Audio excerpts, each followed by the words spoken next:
अब देखिए, ये कोई पहला मौका नहीं है जैसा कि मैंने आपको बताया कि बोइंग के विमान के साथ में इस तरह का कोई हादसा हुआ हो। आज तक की अगर हम लोग बात करें तो बोइंग के जितने भी ऐसे मामले हुए हैं उनमें करीब 9,000 लोगों की मृत्यु हो चुकी है। जैसे अगर मैं पिछले साल की ही बात करूं तो जनवरी में एक अलग घटना में उड़ान के दौरान एक 737 मैक्स के दरवाजे का प्लग उड़ गया था। इसके अलावा 2018 और 2019 में भी बोइंग 737 मैक्स का विमान क्रैश हुआ था, जिसमें लैन एयर फ्लाइट 610 और इथोपियन एयरलाइंस फ्लाइट 302 भी शामिल थी, जिसके कारण विमान को बोइंग के इस विमान को रोकना पड़ा था और कंपनी को 30 अरब डॉलर तक का नुकसान हुआ था।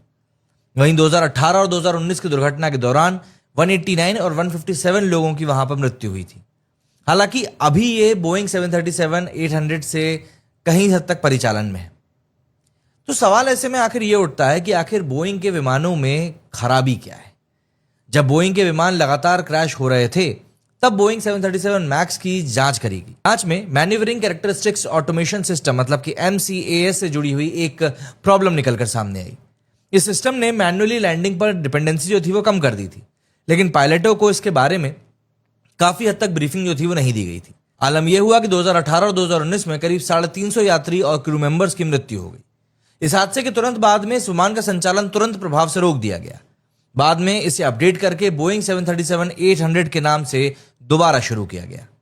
वहीं अहमदाबाद में हुए प्लेन में क्रैश में बोइंग का 787 ड्रीमलाइनर शामिल है, जिसकी पहले कभी भी इस तरह के क्रैश होने की कोई कहानी सामने नहीं रही है। ब्लैक बॉक्स मिलने के बाद अहमदाबाद हादसे का खुलासा हो सकेगा कि आखिर वहां पर ओरिजिनली में अंदर हुआ क्या था। अहमदाबाद में हुए इंसिडेंट से पहले सरकारी आंकड़ों के मुताबिक बोइंग विमान दुनिया भर में लगभग करीब 6,000 दुर्घटनाओं में और अलग अलग घटनाओं में शामिल रह चुके हैं, जिनमें से 415 काफी घातक थी और 9,000 लोगों से भी ज्यादा लोगों की इसमें मृत्यु हुई थी। दुनिया भर में फ्लाइट वाले हजारों यात्री विमानों में से कम 4,000 से भी ज्यादा विमान बोइंग 737-800 हैं। न्यूयॉर्क टाइम्स की एक रिपोर्ट में कहा गया था कि एशिया, यूरोप और उत्तरी अमेरिका कुछ ऐसे मेन महाद्वीप हैं जहां पर बोइंग विमानों का इस्तेमाल जबरदस्त तरीके से किया जाता है। अब ये एक अमेरिकन कंपनी है और जाहिर सी बात है अभी कुछ समय पहले भी इस कंपनी को एक बहुत बड़ा ऑर्डर भारत की तरफ से भी दिया गया है। अब जब इस तरह की बातें निकलकर सामने आती है तो देखिए दिमाग में ना कई सारी बातें चलने लगती हैं।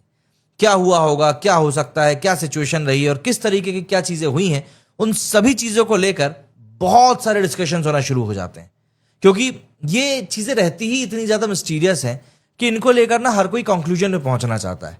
तो इसीलिए मैं आप लोगों से बस यही उम्मीद करूंगा कि आप लोग किसी भी प्रकार के कंक्लूजन पे ना पहुंचे और इंतजार करें एटलीस्ट कि कम से कम ऑफिशियल स्टेटमेंट किसी तरह का निकल कर सामने आए, जिससे कि कुछ पुख्ता जानकारी के साथ में बात की जा सके।